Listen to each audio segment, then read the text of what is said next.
Aujourd'hui, on va voir les meilleures unités de temps pour pouvoir trader de manière correcte, qu'il y ait un lien direct entre chaque unité de temps, parce que malheureusement, au début, quand on attaque, et la plupart des informations qu'on voit sur Internet, on n'a pas réellement d'informations à propos du lien qu'il y a entre chaque unité de temps. Alors que c'est la base, c'est la quintessence, c'est vraiment tout ce qui va vous permettre d'y voir clair face au comportement du marché et face également à votre comportement à vous.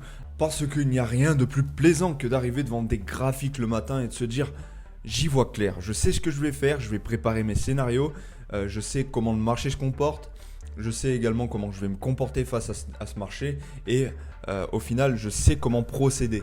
Je sais les liens qu'il y a entre chaque unité de temps parce que malheureusement quand moi j'ai attaqué et que finalement la plupart des personnes quand elles attaquent, il n'y a pas vraiment, surtout sur le marché francophone, des informations sur comment utiliser les unités de temps à bon escient. C'est-à-dire que on ne peut pas se permettre d'utiliser du daily, du weekly et prendre nos points d'entrée sur du 5 minutes ou du 15 minutes si on ne sait pas la corrélation qu'il y a. Déjà, pour moi, c'est inutile à 100% d'utiliser le weekly, le daily pour pouvoir prendre des points d'entrée sur du 5 minutes, voire du 1 minute. C'est totalement incompréhensible et ça ne marche pas. C'est inutile, premièrement. Et deuxièmement, ça ne va pas vous aider à avancer. Donc là, je vous ai mis toutes les unités de temps qu'il faut utiliser selon moi pour pouvoir vraiment avoir des liens directs dans votre approche en tant que day trader ou voire scalper. Je ne vais pas parler de swing dans cette vidéo, même si ça marche de la même façon. Je ne vais pas vous dire les unités de temps à utiliser parce que tout simplement, déjà, il y a peu de personnes qui font du swing. Et je préfère vraiment me concentrer sur ce que moi j'ai acquis comme compétences et comme expérience surtout, voilà. Donc pour moi le H4 est primordial, que ce soit pour du scalping ou du day trading. Vraiment, ça va être le biais cognitif, j'ai envie de dire, du marché pour pouvoir vraiment vous dire dans quelle direction le marché se dirige.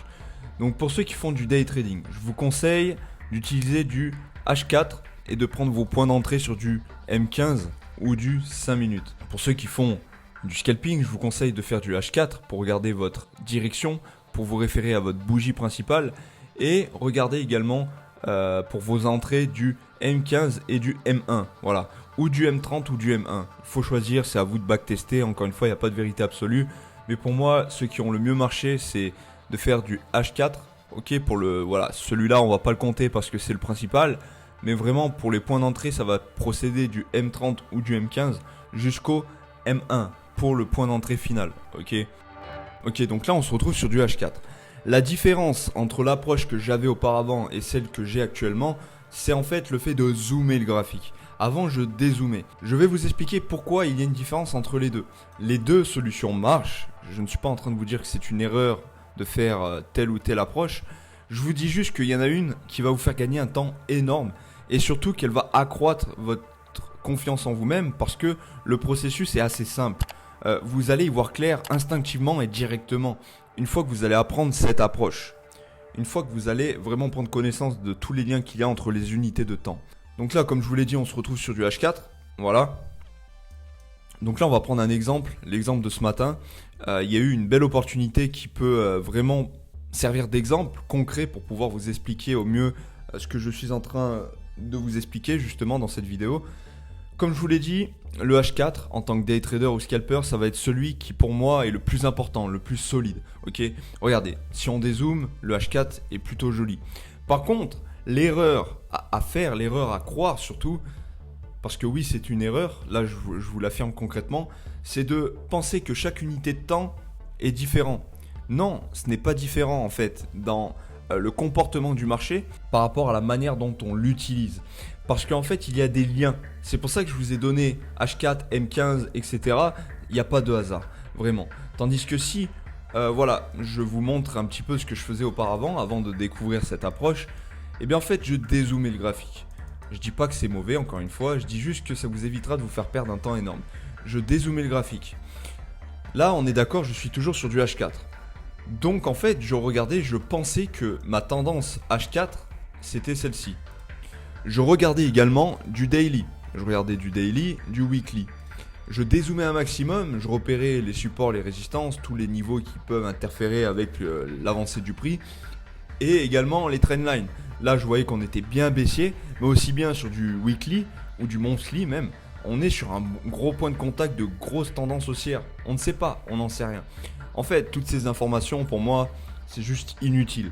Et honnêtement, ça m'a fait perdre un temps énorme. C'est pour ça que je me dois de faire cette vidéo et je me devais à chaque fois de faire ces vidéos que je vous transmets au fur et à mesure parce que c'est juste trop puissant, ça m'a aidé, ok. Donc maintenant, je vais vous dire en fait la vraie tendance H4 où elle se trouve. La vraie tendance H4, elle se trouve ici. Entre l'ouverture et la clôture de la bougie H4. Et oui, on est sur du H4. Ça veut dire quoi? Ça veut dire qu'une bougie se forme en 4 heures de temps. Donc pourquoi en fait vouloir regarder les informations qui ont précédé? Nous, ce qui nous intéresse, c'est ce qui se passe durant ce laps de temps, de 4 heures. Là, ça s'est terminé. On a loupé les mouvements, c'est trop tard. Et si on dézoome complètement, donc en fait notre tendance comme on l'a déterminé tout à l'heure, ce n'est pas celle-ci sur du H4. C'est bien celle que je viens de tracer. Parce qu'en fait tout simplement cette tendance, à mon avis, ça doit être une bougie monthly. Voilà, si je prends 29 août, 19 septembre, ouais, c'est presque ça. À partir de là jusqu'ici. Donc on sait qu'en fait la bougie en cours, là, la bougie monthly, elle est baissière. Mais vous voyez bien que dans cette bougie monthly, il y a eu des points d'achat. Il y a eu des points de vente. Ici, il y a eu une belle phase haussière. Bref, c'est pour ça que je vous dis, ça ne sert à rien de regarder les biais de tendance sur des unités de temps trop élevées si vous faites du scalping ou de l'intraday.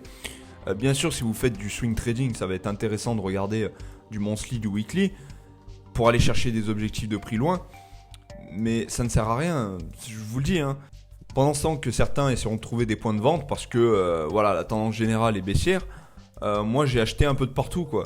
J'ai acheté ici, j'ai acheté ici, bref, voilà, c'est vraiment les seules informations dont on a vraiment besoin. Et encore une fois, c'est pas pour dénigrer n'importe quelle approche de trading, c'est plutôt pour vous aider au plus profond de mon cœur. Cette approche a changé mon trading à jamais et m'a libéré. Sans cette approche, j'aurais sans doute abandonné parce que je voyais le trading comme quelque chose de pas clair. Tous les jours, j'arrivais devant le graphique et j'appréhendais le moment. Je me disais, est-ce qu'aujourd'hui je vais y voir clair? Est-ce que je vais comprendre le marché aujourd'hui? Parce qu'il y a trop de choses à regarder, il y a trop de choses à penser, il y a trop de choses à noter. Donc pour en revenir à notre fameuse tendance H4, donc comme je l'ai dit, ça se passe durant ce laps de temps de 4 heures, durant cette bougie. C'était la bougie de ce matin. Et celle qui a précédé, c'est tout simplement celle qui a clôturé au début quand je suis arrivé devant mes écrans. Voilà. Donc finalement, donc ça encore une fois, c'est notre tendance qu'on doit regarder. Même si ça peut vous rassurer, vous pouvez regarder un peu le passé. Je dis pas que c'est mauvais. On peut voir qu'on est passé en dessous d'un support. On peut voir également que oui, effectivement, on est dans une belle phase baissière. Au niveau des volumes de bougies, il y en a beaucoup qui sont baissiers. Il y a presque que de ça en fait. C'est pas il y a presque que de ça, il y a que de ça, il y a que des bougies baissières. Donc là, c'est sûr que celui qui me dit d'acheter, il y a un problème. Parce que celui qui va dire d'acheter, c'est tout simplement en fait celui qui va trop dézoomer le graphique, qui va voir qu'on est sur un gros support. Bah voilà, on l'a rejeté une fois, deux fois. Et là, il espère que ça rejette une troisième fois. Il achète sur ce support sans aucune réelle confirmation. Alors que mon prix actuel est en train de pousser à la vente. Ça me dit que mon USD en fait il est fort par rapport au GBP. Par contre, petite erreur, je me suis trompé, j'étais sur GBP USD alors que c'était un trade sur Euro USD que je voulais vous montrer. C'est pas grave, c'est la même, elles sont à peu près corrélées. Donc, pour en revenir à notre fameuse tendance baissière. Donc en fait, vous voyez bien, je peux même vous le prouver si on va sur du 5 minutes. Hop, on peut le voir, notre belle tendance avec des niveaux. Plus bas, un plus haut, un plus bas, un plus haut, etc., etc. Là, on peut voir une phase de range. On peut potentiellement prévenir, anticiper un retournement, juste ici, qui revienne sur le niveau pour que ça fasse un pullback sur ce gros support. Bref, il y a 36 000 façons de voir le marché. Maintenant, rappelez-vous, dans une de mes précédentes vidéos, je vous ai dit, si le volume d'une bougie a clôturé en baisse, la suivante a des chances d'être baissière. Si le volume d'une bougie a clôturé en achat, la suivante a des chances d'être haussière. Et ça, je vais vraiment vous bassiner la tête avec ça parce que c'est la quintessence en fait de la stratégie, vraiment. Il manque des informations, bien entendu, je ne peux pas me permettre de divulguer ce que je transmets dans les coachings de manière totalement gratuite, ça serait irrespectueux de ma part. Mais par exemple, ce matin, si vous regardez, vous arrivez durant votre session de trading à 7h ou à 8h, comme moi je fais à 8h, voilà, je me suis concentré directement sur de la vente. Au lieu de dézoomer, de faire mon analyse, je me suis concentré sur de la vente. Mon premier scénario, c'était vendeur parce que ma bougie H4, elle avait clôturé en vente. Bien entendu, comme je vous l'ai dit, avec d'autres petites informations supplémentaires que je ne dirai pas dans cette vidéo. Mais en tout cas, je me suis concentré sur de la vente. Donc ça me dit quoi? Ça me dit que ma prochaine bougie a des chances d'être baissière. Et c'est ça en fait, la corrélation qu'il y a entre les unités de temps. Maintenant, je suis sur du H4. Donc là, maintenant, je vais vous expliquer pourquoi en fait, il y a une différence entre cette approche et l'approche que je vous ai dit tout à l'heure. Par exemple, celui qui me dit qu'il fait du day trading, mais qui m'envoie ses positions et qu'en fait ses positions ressemblent à ça. Ok, attendez, je vais juste aller sur du 15 minutes. Imaginez que le day trader veut prendre un trade ici, donc il va placer son stop loss. En principe, les graphiques, j'essaie de faire exactement pareil, ça ressemble à peu près à ça. Ok, bon, ça fait du 1 pour 3. Mais les 1 pour 3, ça se fait en combien de temps? 2 septembre, 17h. Ok, jusque là tout va bien. 17h, hop, on se retrouve au TP, c'est le lendemain matin. Pour moi, c'est approximatif, ce n'est pas du day trading. Je suis désolé. Regardez la différence. Ma position, ici, ok, comme je l'ai fait par rapport à l'imitation des traders en général. Ok, donc regardez bien, analysez bien, du coup, la grosseur du trade. C'est-à-dire la taille de ma position, la grandeur du stop loss, ok. Donc déjà, on a 40 pips, c'est déjà énorme pour un stop loss. Et maintenant, regardez la manière dont je vais me positionner par rapport eh bien, à mon approche. Est-ce que vous voyez la différence? Je redézoome, hein, j'essaie de vous mettre l'exemple. C'est peut-être un peu trop loin dans le passé, mais voilà. Regardez, ma petite position est ici. Et celle que j'ai pris pour exemple est là. Vous voyez qu'il y a une différence. Pendant que le trader a attendu, le soi-disant day trader a attendu une position ici. Donc il a attendu que tout ça se forme, ok, etc. Que ça casse la trendline, que ça vienne faire son pullback, etc. Bah aussi bien j'aurais pris 10 trades. Voilà. Donc pendant ce temps que lui il a attendu tout ça pour pouvoir prendre son trade, un day trader aurait attendu beaucoup moins de temps et aurait pris beaucoup plus de trades entre temps. Parce que encore une fois, le but d'un day trader c'est de trader une bougie H4. C'est tout. Là on ne traîne pas une bougie H4 ici, on trade plusieurs bougies H4. Donc pour en revenir à mon trade, là vous dites sûrement je me suis pris stop loss. Non, on voit bien que le prix est d'abord allé toucher là-haut, puis ensuite il est redescendu.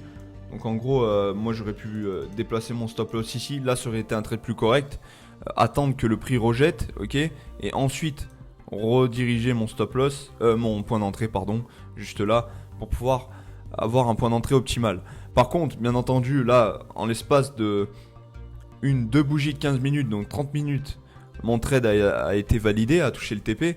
Par contre, ça ne va pas se faire comme ça à chaque fois, hein, bien entendu. Des fois, ça va mettre un peu plus de temps. Et là, vous allez m'en vouloir parce que je ne vais pas vous expliquer le 1 minute, comment on procède, avec quelle unité de temps. Déjà, ça ferait une vidéo beaucoup trop longue. Mais si vraiment vous voulez apprendre à rentrer de manière rapide dans le marché, à prendre vos gains rapidement et du coup aussi vos pertes, ça ne correspond pas à tout le monde. Ça ne correspond pas à tout le monde, mais au moins, moi personnellement, je suis fixé si je perds ou je gagne assez rapidement et ça me convient très bien. Si vous voulez que je vous apprenne en détail comment procéder, parce qu'il va y avoir un peu plus d'informations que simplement utiliser du H4 et du M15, je vous laisse me contacter avec les liens dans la description et vous pourrez me poser toutes les questions qui vous viennent en tête et puis j'essaierai d'y répondre au mieux, tout simplement. J'espère que cette vidéo vous aura plu.